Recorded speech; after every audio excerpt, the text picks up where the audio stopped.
আসলে আমি আশ্চর্য হই যে এই দেশটা যারা চালাচ্ছে তাদের কি চিকিৎসা দরকার কিনা, ওদের মানসিক চিকিৎসা দরকার তো, না হয় তারা বিদেশ গিয়ে কত ভালো ভালো সিস্টেম দেখে আসে, দেশে আইসা ভুলে যায়। আপনি আমেরিকায় যাবেন, সেখানে গিয়ে আপনি দেখবেন যে ট্রাফিক সিগন্যাল কত সুন্দরভাবে চলছে, বাতি। আর বাংলাদেশে ঢাকা গিয়ে দেখবেন যে বাতির জায়গায় বাতি, আর ট্রাফিকে গাড়ি খাড়া করে রাখে হাত দিয়া।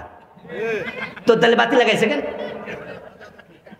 আচ্ছা, তোমার হাত দিয়ে যদি তুমি থামাও তো হেটা লাগাইছো কেন? আর হেটা দরকার, এটা দরকার। আজীব, আমি দেখে আশ্চর্য হয়েছে, সিস্টেমটা কেন বোঝে না।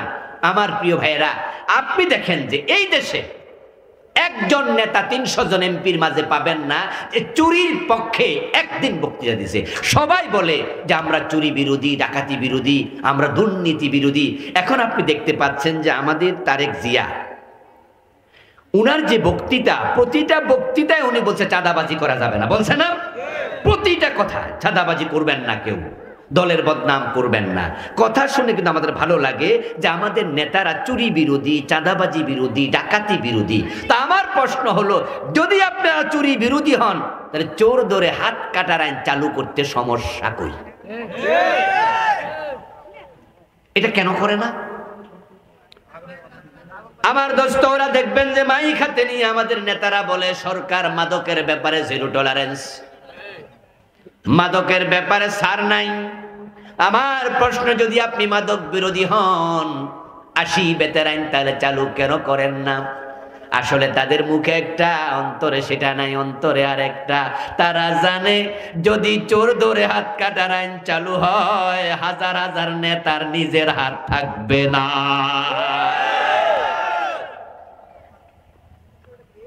থাকবে কেমনে? নেতৃত্ব বলছে ওর বাড়ির ফিয়ন কয় কোটি টাকার মালিক। তো এই টাকা কি চাকরি করে কামাইছে?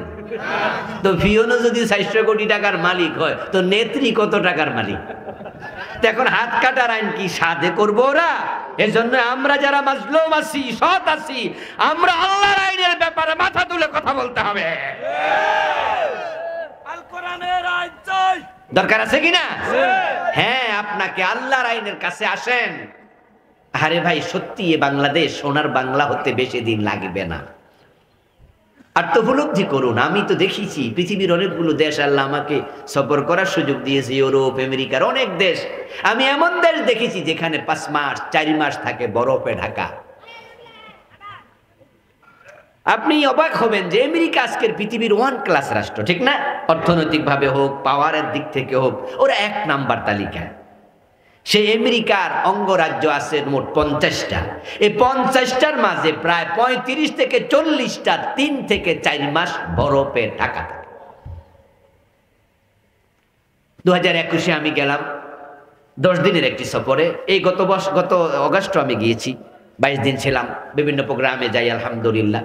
2021-এ গেলাম শীতকালে, যাই দেখি এত শীত নভেম্বরে যে আমার 2-3 দিনের মাথায় সর্দি লেগে গেল। তা আমি নাকের শ্লেষা টান দিলে দেখি রক্ত বের হয়। তো বাংলাদেশি এক ভাইকে আমি বললাম যে ভাই, এত শীত সহ্য করেন কেমনে? হে আমার হুজুর, শীত তো এখনো আসে নাই।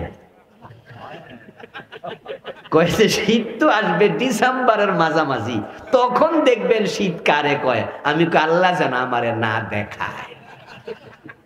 বললো যে 2 থেকে 2.5 ফিট উঁচু হবে বরফ, বরফ থেকে বের হওয়া কঠিন। এই যে গাছ দেখছেন হুজুর, একটাই পাতা থাকবে না। 3 থেকে 4 মাস যদি বরফ থাকে, ফল হয় না, ফসল হয় না, গাছপালায় পাতা পর্যন্ত থাকে না। আর বাংলাদেশের দিকে তাকান, 12 মাস ফসল হয়, ঠিক কিনা? কি আবহাওয়া! আপনি একটা আম খাইয়া আমের বিচিটা ফেলে দেন, দেখবেন 2-3 মাস পরে নিজে নিজে গাছ হয়ে গেছে, 1-2 বছর পরে নিজে নিজে আম ধরতেছে। কি আশ্চর্য আবহাওয়া! সুবহানাল্লাহ। লাউ পচে গেছে, পচা লাউ রাস্তায় পাশে ফেলে দিছেন, এটা এসে কাকে খাইছে, কাকে খাইয়া আরেক জায়গায় গিয়া কাক পায়খানা করছে, ওখান দিয়ে বিচি বাইরে লাউ ধরে যায়, ওখানে গাছ হয়ে গেছে। আপনারা যারা দুবাই গেছেন, সৌদি আরব গেছেন, অনেকে আছেন না এখানে, যে সৌদি আরবে গাছের তলায় দেখবেন যে পাইপলাইন থাকে, সকালে একবার পানি দেয়, সন্ধ্যা আবার পানি দেয়।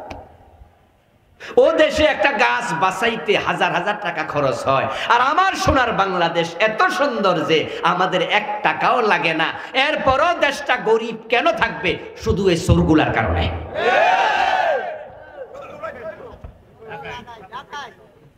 তারা দেশের টাকা চুরি করে কানাডায় বেগম পাড়া বানাইছে, ঠিক কিনা? আচ্ছা, ওদের চুরি থামানোর জন্য আমরা যারা ভালো মানুষ, আমাদের ঐক্যবদ্ধ হওয়া দরকার আছে না নাই? কোরআনটাকে ফলো করুন, এটাকে আইনের বই বানান, বানাবেন না।